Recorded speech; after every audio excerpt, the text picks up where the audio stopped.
ધ્રાંગધ્રા તાલુકા પોલીસે પરપ્રાંતીય વિદેશી દારૂ તથા બિયરના જથ્થા સાથે ક્રેટા કાર ઝડપી પાડી। ગુજરાતમાં લોકસભાની ચૂંટણી આવી રહી છે, ત્યારે પોલીસ દ્વારા ચુસ્ત પોલીસ બંદોબસ્ત સાથે પેટ્રોલિંગ હાથ ધરવામાં આવ્યું છે। ત્યારે સુરેન્દ્રનગર જિલ્લા પોલીસ વડાના માર્ગદર્શન હેઠળ ધ્રાંગધ્રા તાલુકા પોલીસ નિમકનગર વિસ્તારમાં police head constable Devjibhai Parsottambhai, police constable Kuldipsinh Jhala, Parakramsinh Jhala, Vikrambhai Rabari અને શક્તિસિંહ સિંધવ સહિત સ્ટાફ પેટ્રોલિંગમાં હોય તે સમયે કુડા ગામ પાછળના રસ્તે શંકાસ્પદ ક્રેટા કાર દેખાતા તેનો પીછો કરી કારને પકડી પાડવા કવાયત હાથ ધરાઈ હતી।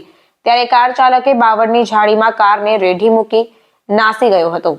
પોલીસે તપાસ કરતા પરપ્રાંતીય વિદેશી દારૂની અલગ અલગ બ્રાન્ડની બોટલો તથા બિયરના ટીન મળી કુલ કિંમત ₹1,23,300 તથા ક્રેટા કાર મળી કુલ કિંમત ₹16,96,200 નો મુદ્દામાલ કબજે કરી કાયદેસરની કાર્યવાહી સાથે આરોપીને પકડી પાડવાની તજવીજ હાથ ધરાઈ છે।